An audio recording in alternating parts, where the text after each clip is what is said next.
Creo que una buena forma de entender una cultura es a través de sus jardines. Este es un extraordinario viaje a 80 jardines inspiradores de todo el mundo. Algunos son muy famosos, como el del Taj Mahal o los de la Alhambra. También intento desafiar mi concepto de jardín. Por ese motivo visitaré los jardines que flotan sobre el Amazonas, una extraña fantasía de la selva, además de las residencias privadas de grandes diseñadores y un desierto en flor.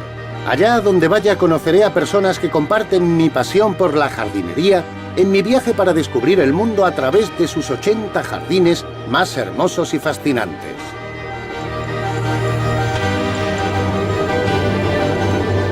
El mundo en 80 jardines.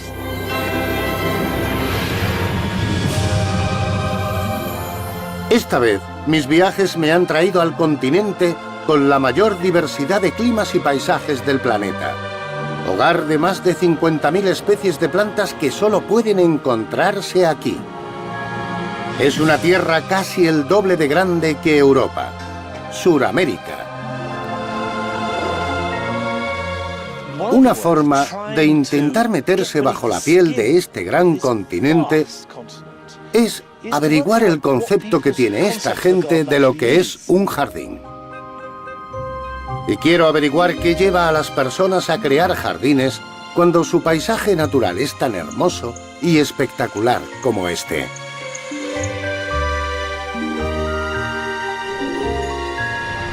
La primera etapa de mi viaje comienza en Río de Janeiro. Veremos el jardín del mayor artista brasileño, antes de recorrer en barco los jardines flotantes del Amazonas. Rumbo al sur, volaré hasta Argentina para conocer una estancia tradicional de la Pampa.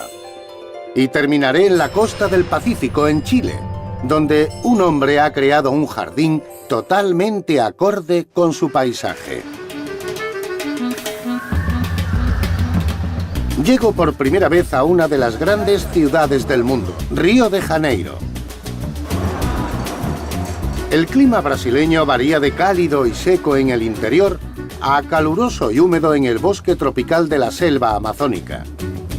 En esta primera visita, esperaba encontrar en Brasil no solo los elementos que lo caracterizan, color, cuerpos bronceados, bailes y todo lo demás, sino mucho sol. Después de todo, se supone que es verano. Todas las imágenes de la playa de Copacabana están llenas de cuerpos hermosos, sol y mucha gente. Bien, estoy en la playa de Copacabana y está lloviendo. No hay gente atractiva, cuerpos atléticos, ni nada.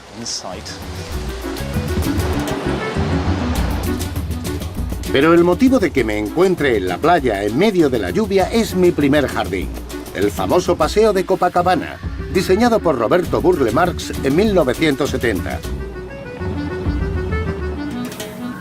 Burle Marx fue el artista y paisajista más importante de Brasil y combinó de modo radical sus pinturas con el diseño de las aceras y los parques de Río.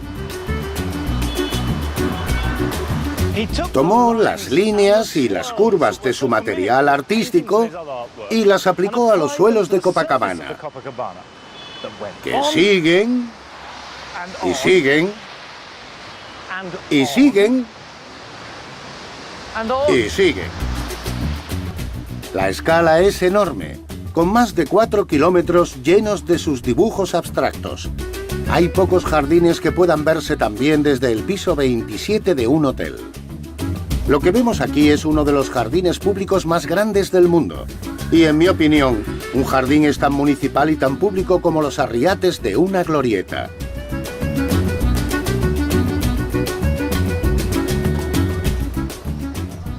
La brillante creatividad de Burle Marx no impregnó solo el Paseo de Copacabana. Desde finales de los años 30 hasta su muerte en 1994, aportó muchísimo a la calidad de vida de Río, diseñando muchos radicales, elegantes y siempre estimulantes espacios públicos de la ciudad. Pero estos magníficos espacios abstractos no son el único motivo por el que Burle Marx es uno de los diseñadores de jardines más importantes de Sudamérica. También revolucionó personalmente la jardinería en Brasil y para ver cómo voy a conocer su jardín privado a 65 kilómetros de la ciudad.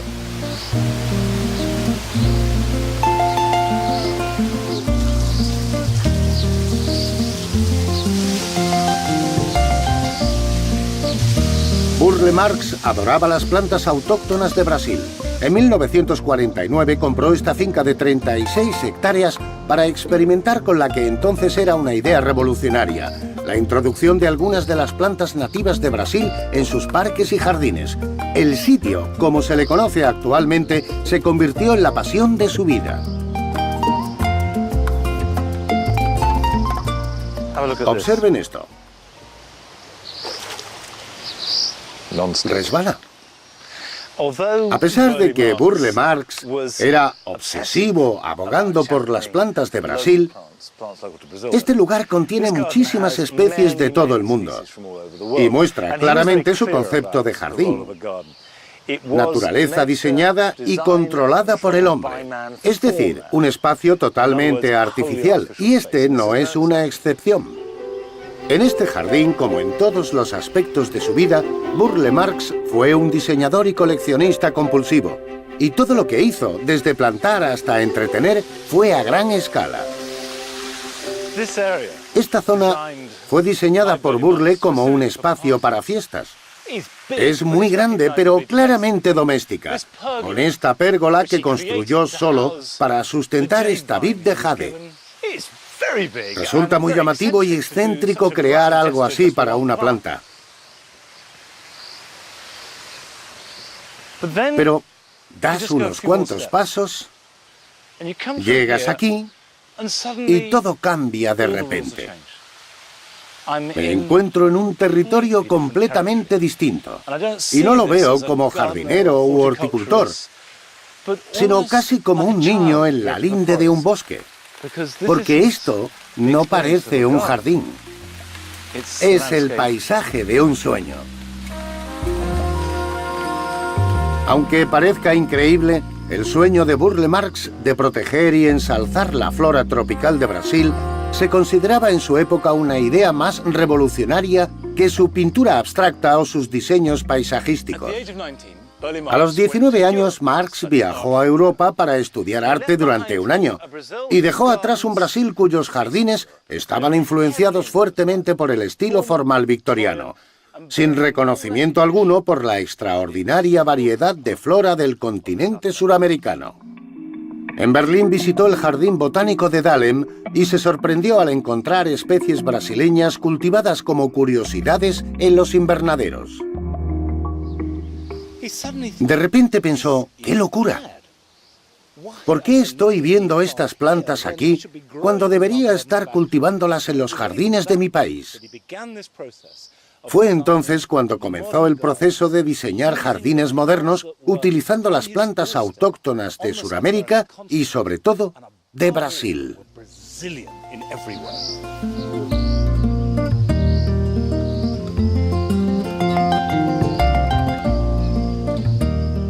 Burle Marx se obsesionó con coleccionar y proteger estas plantas nativas, y el sitio contiene más de 3.000 especies de flora tropical que recogió durante sus expediciones.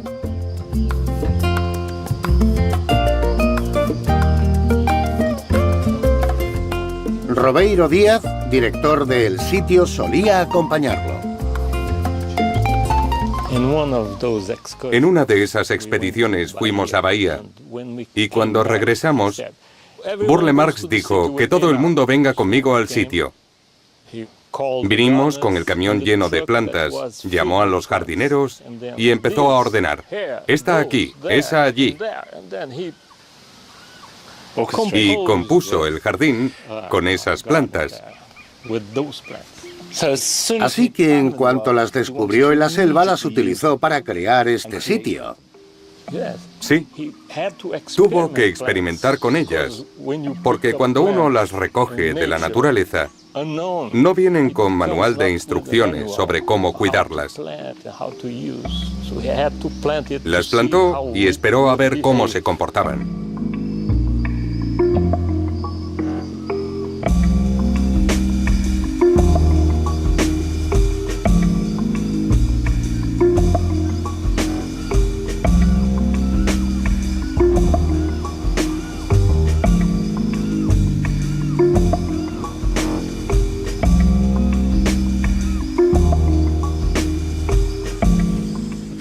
En Brasil existen más especies de bromeliáceas que en cualquier otro lugar del planeta. Con aspecto de piñas, las bromelias suelen encontrarse como plantas de interior o cultivadas en invernadero, mientras que aquí crecen por todas partes. Y resulta extraordinario, porque sus raíces no absorben nutrientes. Simplemente fijan la planta a la superficie donde crece. Recogen agua en la base de sus hojas, formando pequeños charcos con su propio ecosistema diminuto, donde habitan pequeñas ranas e insectos que pasan toda su vida en ellos. Es fantástico, casi un milagro, encontrar tal exuberancia de color y de vida en un jardín. Sí, fantástico.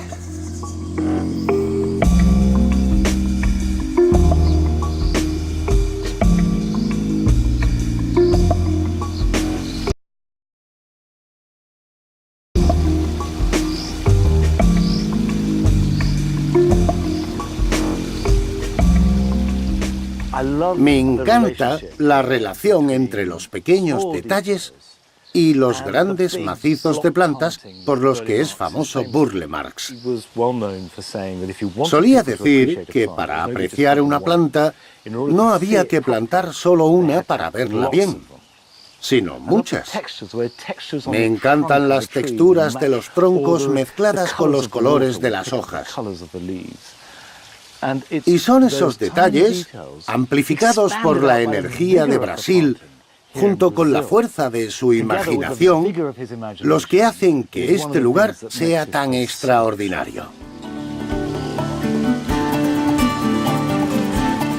Burle Marx legó el sitio al pueblo de Brasil como parte de su fundación.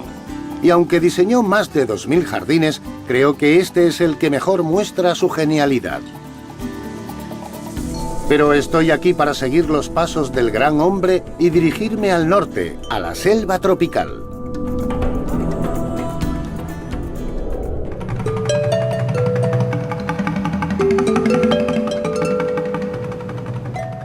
Mi primera visita a la cuenca del Amazonas supera todas mis experiencias anteriores. Todas sus estadísticas son superlativas. Produce un 20% del oxígeno del planeta y contiene más del 20% del agua dulce del mundo. Con sus casi 4 millones de kilómetros cuadrados, contiene un tercio de toda la selva tropical del mundo. Y con unas 50.000 especies de plantas endémicas, convierte a Brasil en el país con mayor biodiversidad de la Tierra. He llegado a mediados de la estación seca y hace un calor increíble. Pero cualquier noción romántica que pudiera tener sobre mi llegada al remoto Amazonas no tarda en evaporarse al encontrarme con una gran ciudad comercial justo en medio de la selva. Esto es Manaus, la capital del Amazonas, a orillas del río Negro, una de las entradas a la región amazónica. En sus orígenes era un puerto dedicado al comercio del caucho. Este se recogía en la selva. Y la ciudad que creció a su amparo era elegante, con un verdadero encanto colonial. La ópera, inaugurada el 31 de diciembre de 1896, da fe de la riqueza generada por el comercio del caucho, desaparecido hace tiempo. Aún así, la gente de la selva se siente atraída por esta ciudad con la esperanza de encontrar trabajo. Hoy, la población de Manaus, con más de 1,5 millones de personas, es mayor que la de cualquier ciudad británica, excepto Londres. El atractivo para el visitante moderno es el mismo que buscaban los comerciantes del siglo XVIII. La mayor variedad de flora del planeta.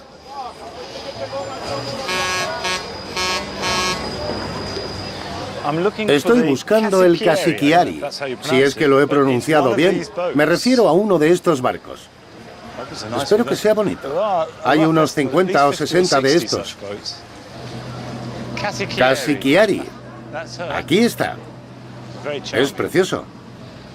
Hola. Hola, amigo. Hola, soy Monty. ¿Puedo subir? Venga, suba a bordo. Muchas gracias.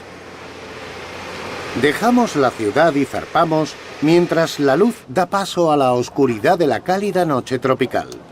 Tendré que esperar un nuevo día para contemplar al poderoso Amazonas. Cuando amanece, el río se muestra en todo su esplendor. Es inimaginablemente grande. Está alimentado por 7.000 afluentes, de los cuales 17 tienen más de 1.600 kilómetros de longitud. Antes de seguir adelante, surge un problema inesperado. Hemos sufrido un pequeño contratiempo, porque en Sao Paulo cogí las maletas equivocadas. Y cuando las he abierto en el barco, en lugar de todo mi equipo y mis ropas, me he encontrado con una gran colección de saris y rebecas con lentejuelas. Así que supongo que hay una mujer buscando su ropa desesperadamente. Ha sido un problema, porque iba a navegar por el Amazonas y solo tenía lo puesto. Por suerte, he conseguido esto. Está linda sua roupa, mas ficava mais bonita com aquela que estava no malão ontem. No hablo portugués, pero creo que está diciendo que un sari rosa hubiera resultado más atractivo.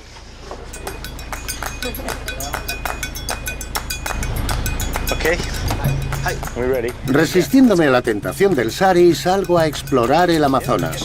Con más de la quinta parte de todas las especies vegetales del mundo, me pregunto si la gente que vive aquí realmente necesita un jardín. Mi guía, Ivano, me asegura que sí, y me lleva a conocer una comunidad ribereña. Miren a los perros.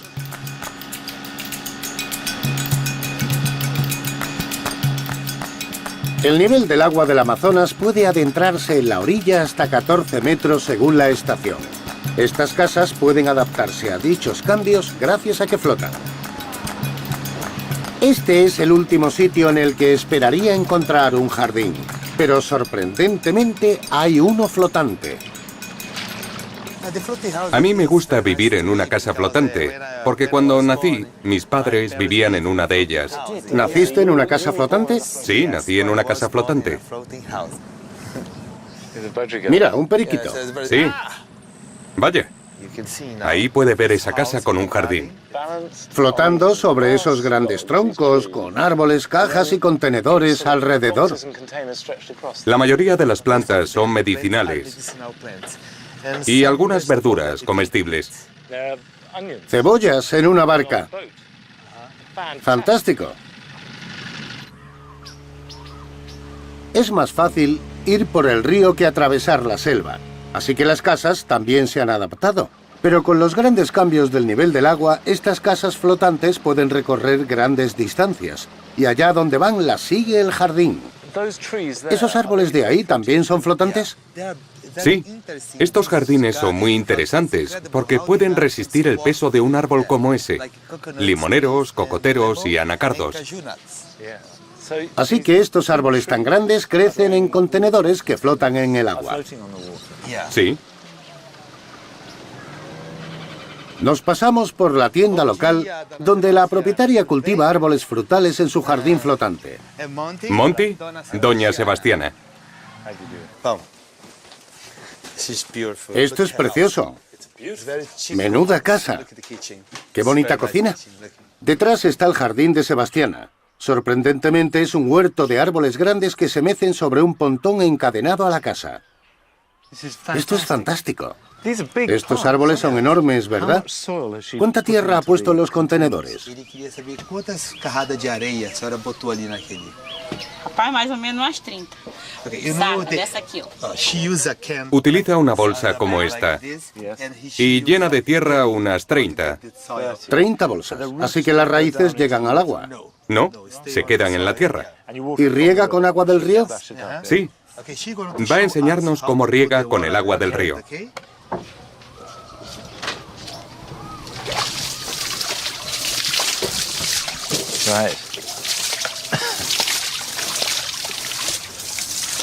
¿Tiene que regarlos todos los días?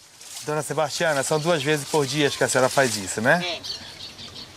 2 vezes por dia. De manhã e de tarde. Sí, 2 veces al día. 2 al día. Por la mañana y por la tarde. Supongo que en la estación de lluvias no tiene que hacerlo. Cuando llueve no hace falta. No, no. Cuéntame qué tiene aquí. ¿Qué árboles tiene usted, señora? Quais são as frutas que a senhora tem? Me fale. Goiabeira. Verbena, carambola, anacardo, banana.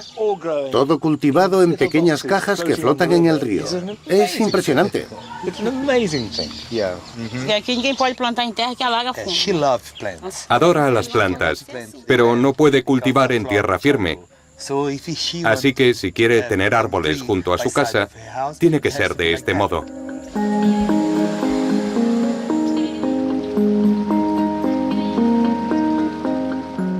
La gente que cultiva en el río tiene menos limitaciones de las que cabría esperar. Y pueden plantar casi lo mismo que en tierra firme, incluidas las verduras. Junto con el pescado fresco del río, su dieta puede ser perfectamente saludable y su estilo de vida realmente atractivo. Pero me he encontrado con una propietaria a punto de vender su casa y trasladarse a la ciudad. Ahora que se muda a Manaos, ¿seguirá teniendo jardín? Não, eu vou levar. She's gonna take Se lo lleva con ella. only the house. Solo vende la casa, el jardín no. The garden. Which is ¿Cuál es su planta favorita? Gosto mais é das rosas. La rosa. La rosa. because she's Porque es como la reina del jardín. like La reina del jardín. Es un pensamiento precioso. Aunque parezca sorprendente, las flores son escasas en el Amazonas, porque no hay una primavera definida y las plantas florecen de forma impredecible, normalmente lejos de la vista, en las copas de los árboles, donde hay luz. Así que en estos humildes jardines, una flor llamativa es siempre popular. ¿Qué tenemos por aquí? O que a senhora tem aí? Tenho planta. Aí tem Okay, she has plants. She has Cría cerdos. Cerditos. Adoro los cerditos. 6 cerdos flotando. Genial. Yo también crío cerdos y cultivo plantas. Así que me gustan sus rosas, admiro sus verduras y adoro sus cerdos. Tá bom, obrigada.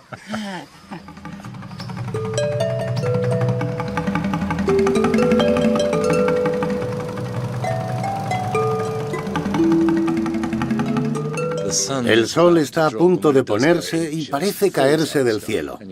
Te quedas en absoluta oscuridad. Hoy, lo principal más que la grandeza de este lugar y su escala inimaginable es que el deseo de cultivar parece algo básico. No importa que uno se encuentre en medio de uno de los mayores ríos del mundo. La gente sigue creando jardines en antiguas canoas y en cajas hechas de tablas, con tierra que han recogido en la selva y han transportado hasta aquí.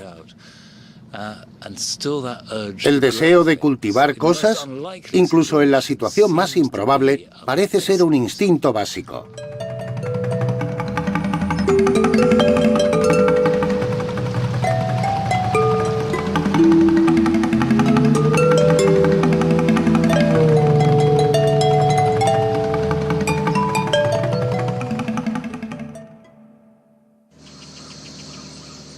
A la mañana siguiente me adentro en la selva. Todos sabemos que es un hábitat muy amenazado, pero todavía espero encontrar algunas de las plantas por cuya conservación en su jardín del sitio, cerca de río, tanto luchó Burle Marx.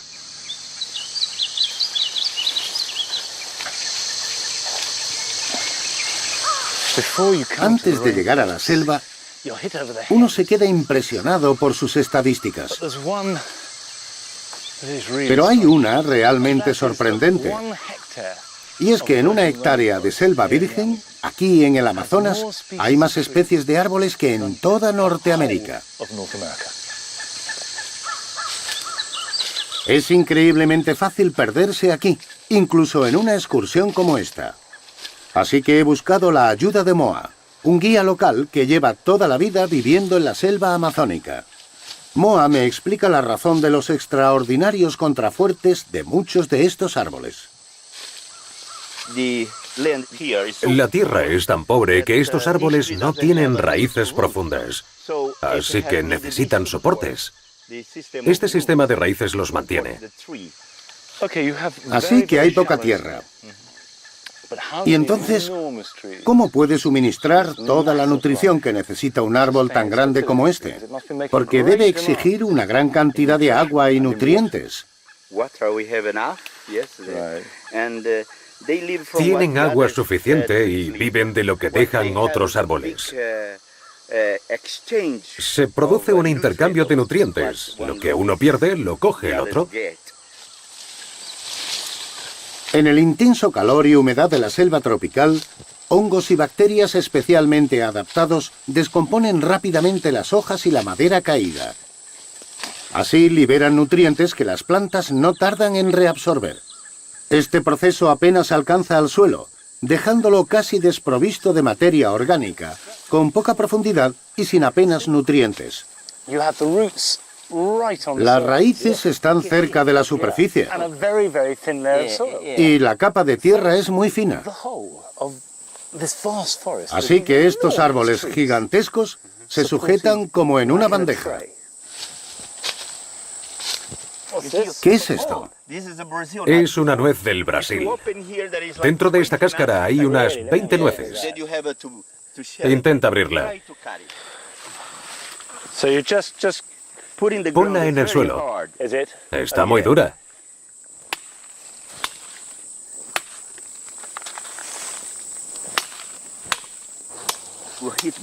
Se pueden ver las nueces dentro.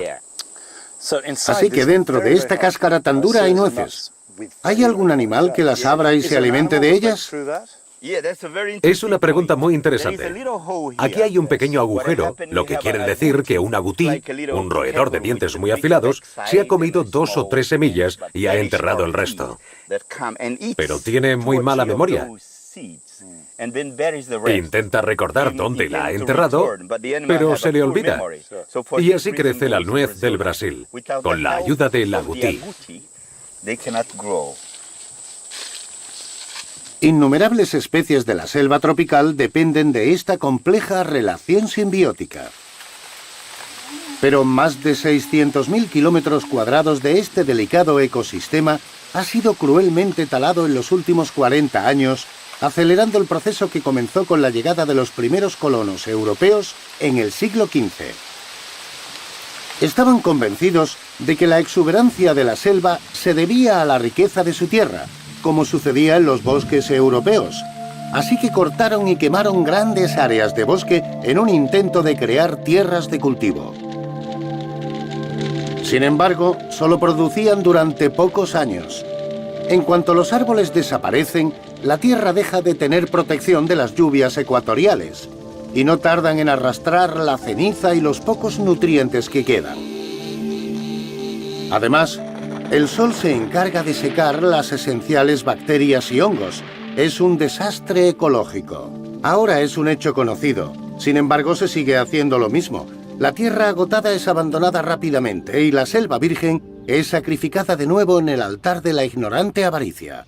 No obstante, un nuevo descubrimiento ofrece una pequeña esperanza que podría revolucionar el modo en que se cultivará en la selva en el futuro, trabajando en colaboración para crear una fertilidad sostenible.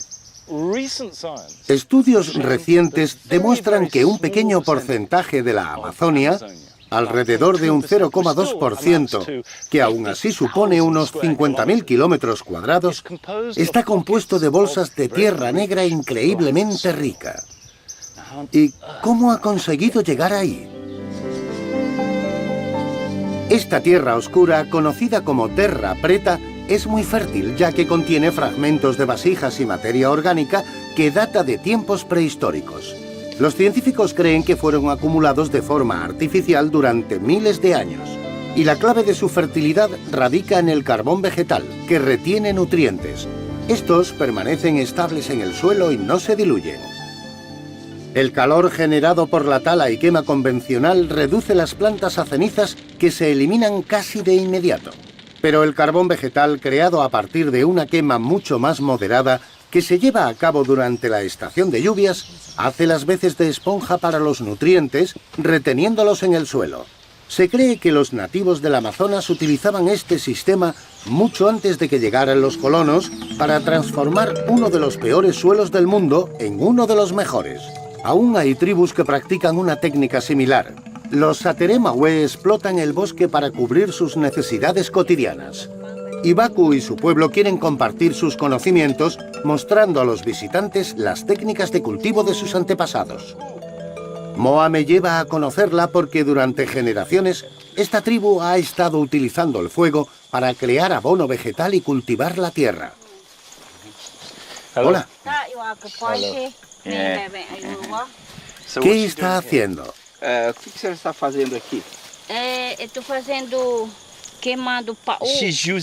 Está utilizando la madera vieja, no buena, sino mala, para hacer fuego y obtener ceniza. Luego utiliza esa ceniza para cultivar las plantas que necesita. ¿Simplemente añade la ceniza al suelo? Não. Queima ele para ele não ficar muito forte. Esse já é terra queimado lá. Já está queimado lá. Coge las cenizas y las mezcla con algo de madera podrida, porque si no, es demasiado fuerte, demasiado ácida y utiliza todo para abonar. ¿Eso es cuando siembra? É só quando planta, não é? Só quando planta, mas quando está feio, aí torna a juntar no tuco. Cuando la planta está fea, dice que tiene que repetir el proceso varias veces. Para obtener una buena planta. Baku quema lentamente madera muerta y materia orgánica, como lo hacían sus antepasados, para crear abono que le permita cultivar plantas sanas en su pequeño huerto en años alternos. ¿Puedo ver cómo lo utiliza en el jardín? Ele está perguntando se pode mostrar para ele. Aqui já está misturado com outro tucumã. Would she have there is wood from the palm, but this Añade muchas cosas a la mezcla y luego planta las semillas. this is a thing that she Esto used es for, para los gusanos, worms. para los If you parásitos have a intestinales. parasite in your intestine. ¿Está cogiendo un esqueje? Assim com raiz, ó. Ele já... Just a branch. Una rama, está cogiendo una rama. Yes, but she puts a little, Le pone un poco de tierra earth alrededor before she para breaks, que so eche they have little raíces. roots already. Con solo el calor y la humedad del aire. Dime, ¿cuánto hace que plantó esa rama? Quanto tempo faz que a senhora quebrou esse mastro? 2 dias. Hace 2 días. Y ya ha empezado a echar raíces gracias al aire y a la tierra. Donde yo vivo esto es increíble. Hay muy pocas plantas capaces de hacerlo. Esse salvo de marajá é para shampoo e também para chá de criança, para dormir. Solo he entendido champú. Porque ¿Y é esta? remédio para gente que fala muito, briga e faz remédio This para is ela. Es una planta que ella llama callada. Dice que es para la gente que habla demasiado. Muy útil. Una planta realmente útil. Antes de marcharme, tengo que presenciar los cantos y danzas típicos que representan para los turistas. Pero la relación de Baku con la selva es verdadera y profunda, no un espectáculo turístico. Y sus conocimientos ancestrales, transmitidos de padres a hijos, son la esperanza de un futuro sostenible para la selva.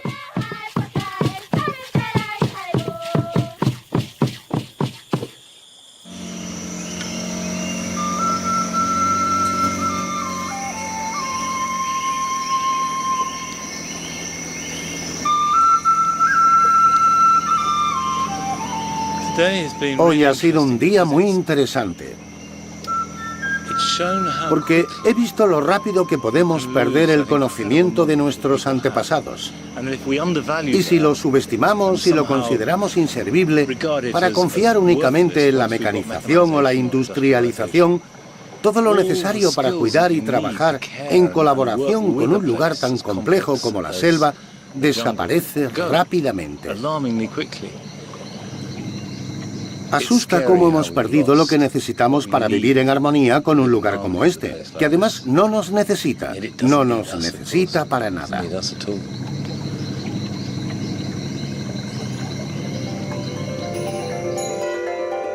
Ha llegado el momento de finalizar mi breve visita al Amazonas e ir a un paisaje que no podría ser más diferente.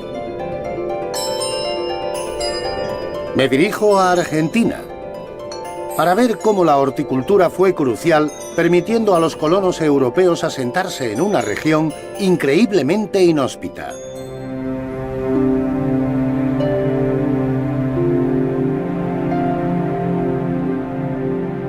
Argentina se extiende desde los Andes hasta las ventosas y monótonas llanuras de la Pampa.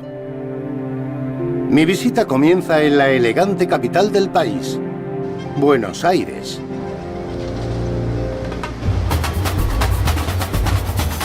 El nombre de Argentina deriva del latín argentum, que significa plata, y se lo dieron los conquistadores españoles en 1524, ya que afirmaban que en las montañas abundaba este metal precioso.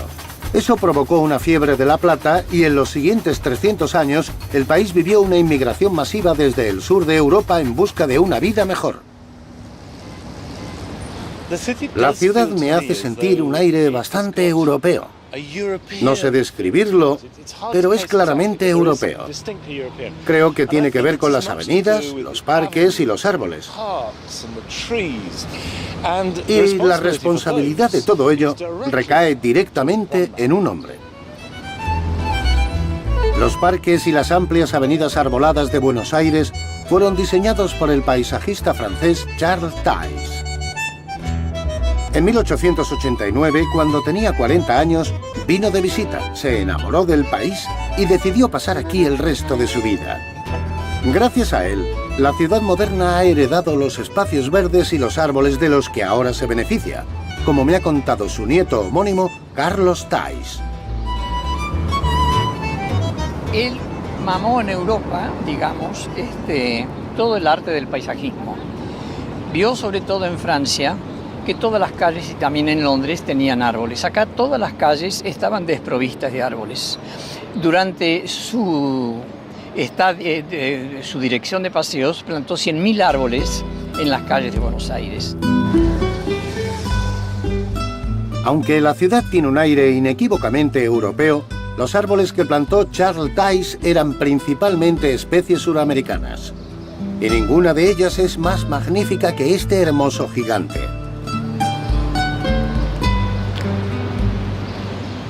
Este es uno de los árboles más bonitos que he visto jamás. Es un gomero o árbol del caucho, y además de ser enorme tiene un gran significado, ya que fue el primero que se plantó en Buenos Aires. En los 200 años desde su plantación se ha vuelto enorme. En medio de esta ciudad tan bulliciosa es una presencia simbólicamente estática.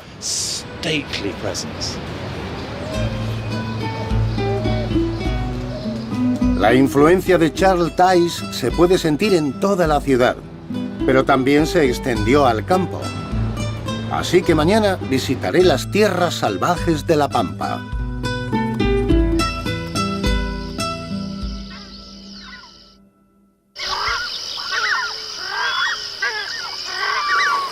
El paisaje abierto e incluso inhóspito de la Pampa es el territorio de los magnates de la carne. Los colonos europeos convirtieron estas tierras fértiles pero azotadas por el viento en una exitosa economía rural basada en enormes explotaciones ganaderas llamadas estancias. A medida que prosperaban, los propietarios de las estancias erigieron grandes mansiones y fincas. Yo he venido a visitar la estancia Dos Talas, una reliquia, aunque algo reducida, de la época dorada, cuando la élite europea transformó Argentina.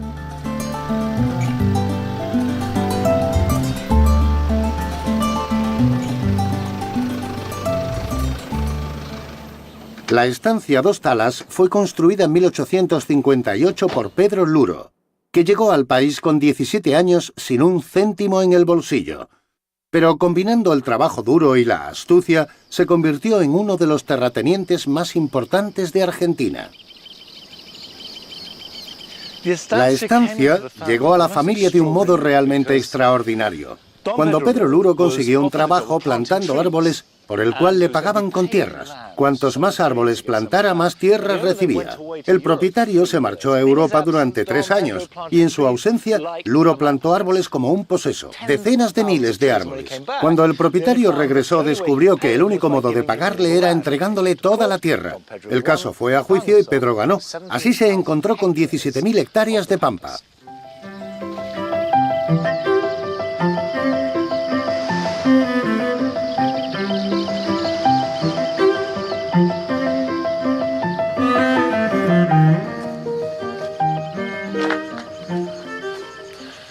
Esto es un palomar. Y toda mansión que se preciara debía tener uno. Es un elemento europeo, y al parecer la piedra fue traída del viejo continente. Se trata de piedra arenisca roja, material del que está hecha mi casa en Inglaterra, y no existe en Sudamérica. Fue traída desde Europa para construir esta edificación. Ahora está ocupada por abejas. A comienzos del siglo XX, el paisajista más importante de Buenos Aires, Charles Tays, recibió el encargo de diseñar un parque de 30 hectáreas. La estancia ha permanecido en la misma familia y Sara de Elizalde, actual propietaria, va a mostrarme los planos originales de Tays para el diseño del jardín. Este diseño estaba de moda en junio de 1908. ¿Él mismo supervisó los trabajos? Sí, Tays normalmente venía al principio de la obra como para supervisar el lugar y él vio que en Dostala ya había un monte. Él diseña el resto del parque. Debe ser una gran responsabilidad sentir que se tiene un jardín con un diseño tan excepcional y del que hay que cuidar. Sí, mi marido Luis lo siente como un legado al tema del mantenimiento, bueno, no solo del parque, sino del resto de la estancia, pero el parque es algo muy especial para él, que a pesar que no tiene 16 personas que... Para apreciar el enorme jardín, el marido de Sara, Luis de Elizalde, me ha sugerido que recorra su propiedad a caballo. No suelo tener oportunidad de montar, pero no hay mejor forma de recorrer las 1.400 hectáreas de la estancia.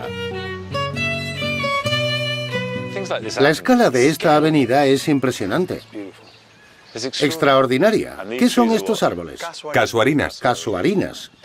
Sí, y su característica más curiosa es que cuando el viento sopla entre sus ramas, produce el sonido del mar. Sí, lo he oído esta mañana, pero no sabía que era por los árboles. Es increíble. Supongo que los primeros colonos de La Pampa debieron sentirse muy desprotegidos. Sí, solo tenían el tala, pero no crece más de 6 metros. Es un árbol más bien pequeño. Sí, es pequeño. Estos árboles fueron plantados como cortavientos y para crear hermosas avenidas, así que eran prácticos y además bonitos. Les encantaba plantar largas avenidas y anchas para hacerlas importantes.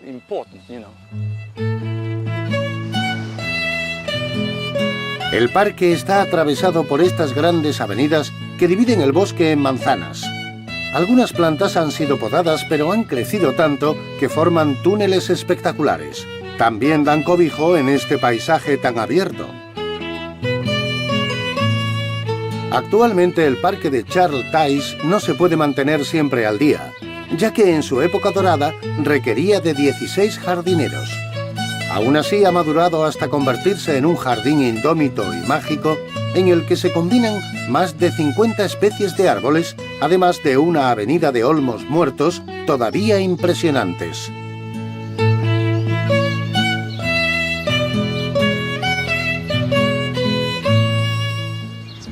Grande y llano, inabarcable, inmenso, un gran campo. Entre cercas estamos hablando de unas 60 hectáreas. ¿Cada campo tiene 60 hectáreas? Entre 60 y 100. La Pampa ha estado aquí siempre. Pero, ¿qué efectos tiene el ganado sobre ella? ¿Cómo cambiaría sin los pastos, ya que no crecen los árboles? Pero crece hierba, porque el suelo es tan rico que ni siquiera hace falta fertilizarlo. La hierba crece continuamente. Por eso la Pampa es solo para el ganado. Ganado. Ganado y más ganado.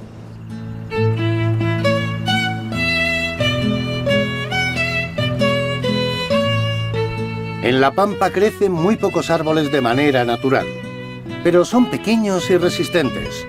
Cualquier cosa mayor que una hoja de hierba tendría dificultad para sobrevivir debido al constante viento. Es fácil ver por qué se plantaron estas grandes filas alrededor del parque. La última tormenta que pasó por aquí fue la cola del huracán Katrina, que arrasó Nueva Orleans y tumbó todos los árboles de un golpe. Así que a la mañana siguiente, vientos de 140 kilómetros hora. ¿crees que es necesario replantarlos? Por supuesto. Si tengo tiempo, lo haré.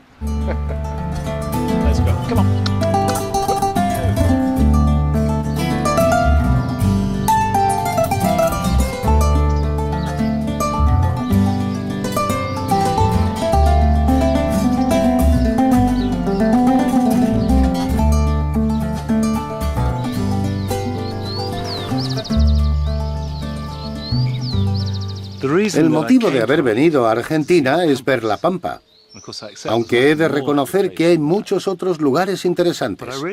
Pero yo quería ver cómo se cultivan plantas en un lugar tan grande, llano y casi vacío. Charles Tays no cerró la Pampa por completo. Observó detenidamente el amanecer y el atardecer y dejó aberturas desde las que pudieran contemplarse para permitir que formaran parte del jardín. La existencia de este enorme lugar es, en mi opinión, una expresión desafiante de dominio sobre este entorno fértil pero intimidatorio, imponiéndole una cultura europea. Pero ha llegado el momento de que abandone la Pampa argentina y prosiga mi última etapa del viaje en un país de grandes contrastes, Chile.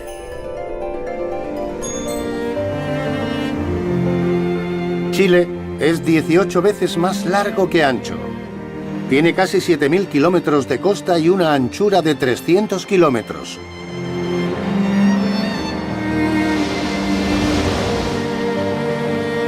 Los Andes flanquean la longitud total del país y las áridas llanuras del desierto de Atacama limitan al norte. Al sur están las extensiones de hielo de la Patagonia. Y yo quiero averiguar cómo se inspiran los jardineros chilenos en entornos tan espectaculares. Supongo que si se cuenta con tiempo suficiente, la mejor forma de ver el país sería ir desde el norte hasta el gélido sur. Pero acortaré atravesándolo a lo ancho desde los Andes hasta el Pacífico.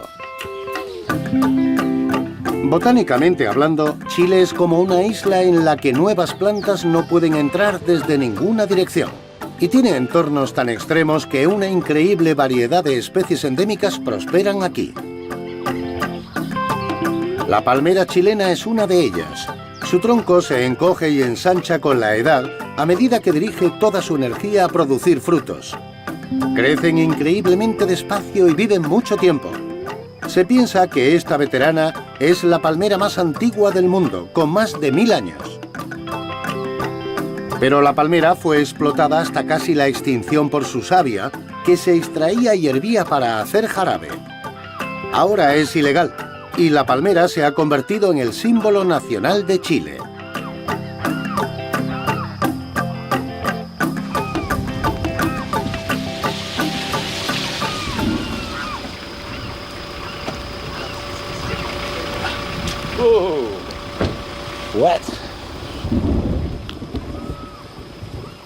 Cerca del Parque Nacional de Campana, una hacienda local intenta proteger la palmera chilena y aumentar su número. Recogen su savia, pero solo si el árbol cae de forma natural. Su propietaria me ha invitado a probarla.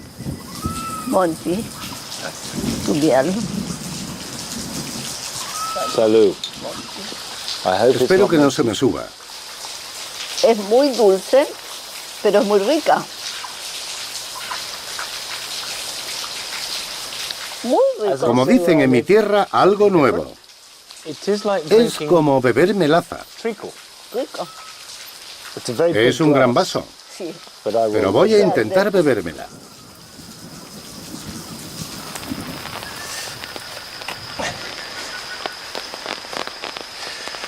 Charles Darwin visitó Chile en el viaje del Beagle.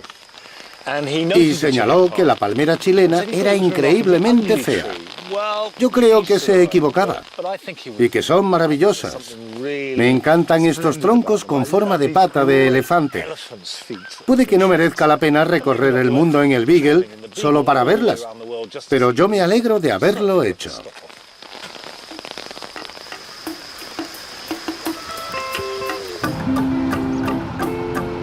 Por fin deja de llover y vuelvo a la carretera.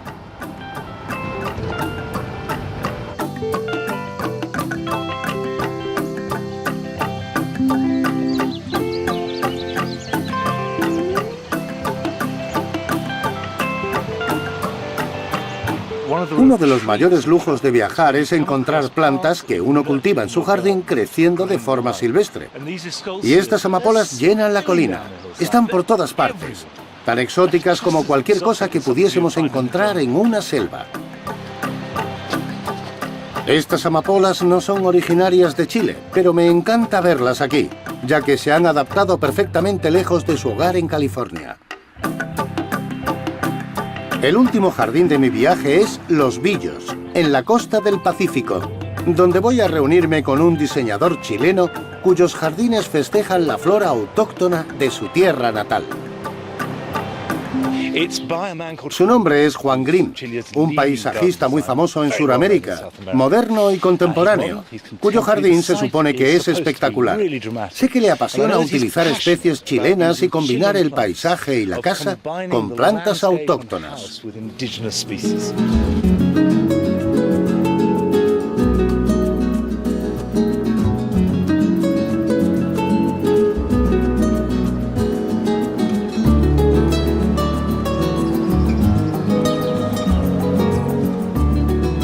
Lo primero que impacta del jardín de Juan Grimm es que cuesta diferenciar dónde comienza y dónde termina.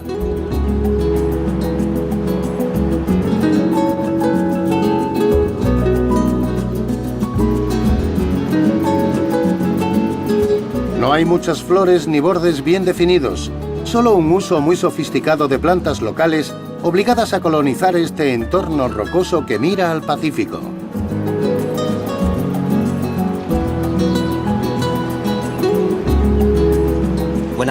Recuerdo la sensualidad del paisaje cuando era niño. Tocar las hojas, las rocas, me encantaba. El jardín sube desde el mar en una progresión continua y fluida alrededor de la casa. Cada elemento del paisaje, incluidos el cielo y el mar, parecen formar parte del jardín. Me interesa esta idea de dónde empieza y termina el jardín. ¿Cómo se enlaza con el mar? ¿O con un bosque? La vista no tiene límites. Aunque sea un espacio reducido, puedes utilizar el árbol del vecino. O en este caso, no percibes dónde termina. Así que tomas cosas prestadas del paisaje. Por supuesto. El paisaje siempre nos dice lo que hay que hacer y eso es lo importante.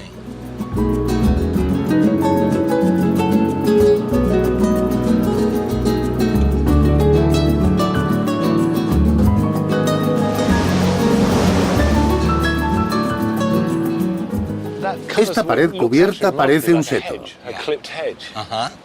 Sí, esa es la idea. Dejé esta ventana aquí, en el seto, porque cuando lo diseñé era muy pequeño. Pero en 10 años ha crecido bastante. Me gusta ver el paisaje desde aquí. Creo que es muy importante tener referencias del entorno. Y usas plantas autóctonas, ¿verdad? Plantas autóctonas, todas son autóctonas. Soportan perfectamente el viento y la sal del mar. Debió ser todo un reto hacer los escalones, abrir un camino por el jardín. Sí, era muy importante que los escalones no se vieran desde la casa. Por eso planté todos estos arbustos. ¿Cuánto tiempo pasó para que los arbustos adquirieran el volumen que necesitabas? 5 años aproximadamente. ¿Y una piscina? ¿Formaba parte del diseño original? Siempre quise tener un trozo de océano como una especie de ojo del mar y me hace ser consciente de la casa.